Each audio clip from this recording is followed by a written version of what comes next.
Ladies and gentlemen, we're back with game number 3. It's going to be Mr. Future, Rich Almond. The nicest player or ever. Rich Nut, I think his name is. Oh, yeah. Against Mana. That was the worst joke. Grezgor. I can't. He actually has no vowels in his first name. No, it's an E. No, there's no E.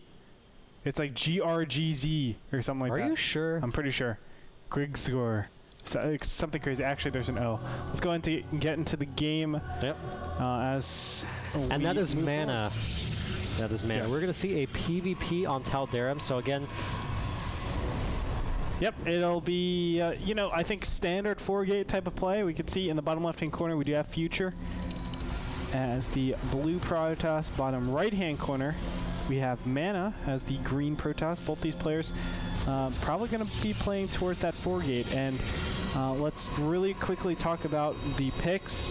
Yep. Protoss on this map is good. I mean, yeah, this, I mean, this, you know, it's kind of, it's almost like a no-brainer here. I mean, you know, both teams are saying to themselves, okay, tal'darim, I want us in the Protoss here. Now, you know, the one thing you want to say is, we have seen a lot of PvPs on tal'darim because of exactly that. Although it does present a good sniping opportunity if you have someone who's like a Protoss ace, for example, to say, oh, I know my opponent's going to send a Protoss in tal'darim, so I'll send a Protoss sniper. But you know, in this case, Rain didn't do that. They're using Future, who, you know, hasn't really got a lot of playing time for Rain, so I'm actually kind of interested to see what he's going to do here. I mean, he doesn't really get that much attention in the scene, although he has been around forever. He's been around since the Broodwort days. Was at WCG USA 2 times. He's a pretty good player. So I think it's actually good, the fact that he's getting some exposure and playing time here. And, you know, hopefully, you know, with the disbanding of Team Rain, you know, players like Future and Gix and Axlav and Slush and everyone from Rain will get picked up on new teams pretty quickly. And we do see a 4-gate coming from Mana. But we don't see a 4-gate from Future. Well, we will most likely. This is Hopefully. something that we normally see, especially the fact that he stopped at 20 probes. That's a clear indication he will be 4-gating. It looks like more of a defensive 4-gate than anything. Oh, excuse me. It just seems a little late. Oh, wow. No, this is pretty standard with a 3-stalker opening. This is a lot of times you give up that warp gate timing for the added map control. Although, okay, there's the 3rd stalker. I was like, where's this 3rd stalker? You need to really deny this one probe from actually producing anything down on the lower ground. But I think both these players are actually going for sort of defensive 4-gate. That's weird to be going defensive 4-gate and not be probing up. So right. I'm actually a little bit confused about Mana's positioning with his probe, or with his units. He's actually starting with his first round of stalkers all the way at his side of the map. And he doesn't have any you know, offensive pylons, really. He does have one kind of at this weird middle left position, but it's not, a warp in there is not going to be very useful. Meanwhile, Future actually was the slightly greedier, more greedy player. He has 21 probes, and Future is setting up for offensive warp-ins as well. So we are going to see, and this is not looking good. Mana's moving out with a pretty good number of units. Future should be backing off right now, but this is just not a good position because Future's probably going to lose this Zealot if he's not careful. Good job by Future, though. Yeah, he's actually... no, he should not keep kiting right here. He's losing Stalkers or Zealots, and this is going to give Mana the big advantage, and he's probably going to win from here.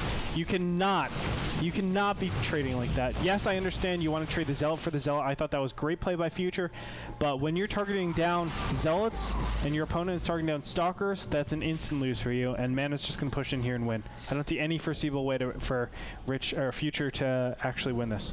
Yeah, no, I mean, that was definitely a mistake in attempting to micro that. He does have he has an okay number of units, and he is getting into the main base of Mana with 3 Zealots, but I just don't think it's enough because Mana can just have 1 warp in his main and clean that up, which he's doing right now. And Future just does not have nearly enough units to hold off this attack from Mana, unless he has some sort of kind of unbeatable micro right now, but it's just not going to be the case. His income is getting taken down bit by bit. 12 probes remaining, just 3 stalkers remaining, and Future did clean up the main. Mana, actually, I don't even think he cares. He's just going to run his probes. I mean, there's no way Future can come back from this. If we look at the unit tab, it's 5 stalkers against 4 zealots. And Mana, Future only has 4 probes left. I mean, no matter what it comes down to is how much you mine from that gas, and if you're able to materialize that into stalkers. And that's the main reason why Mana is able to win. It doesn't matter if you base trade like that.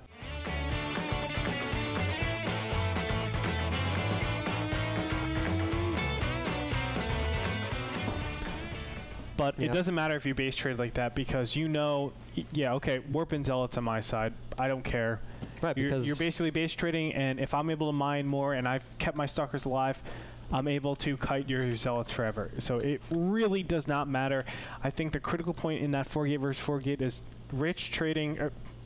Future trading those stalkers for zealots. You just cannot do that. Yeah, and that was just kind of the mistake from Future. Actually, we call him Rich because he was our teammate for many years in the Brood War days in Team Light. Great player. Yep. Back then, he was there forever, literally forever. Yeah, he was one of the founding members. But Mana just has a very comfortable game and is able to sweep up game number 3. So we're going to go to game 4. It is who's playing actually? Actually, really exciting. It's Thorzane versus Kiwikaki. So stick around for game 4. Team Rain is on the ropes. Mouz is up 2-1. So if Kiwikaki wins, actually, I believe he's undefeated in the team league so far. So this is actually the position that Rain wanted to be in. I mean, they didn't want to be down 1-2, but at the same time, having Kiwi as that 4th player is like, boom. Okay, we're gonna clean up. We're gonna go to ace, and then it's Kiwikaki. It's even from there. 100% win rate. We're gonna see if he can actually pull it off in game 4. Ladies and gentlemen, we'll be back after this break.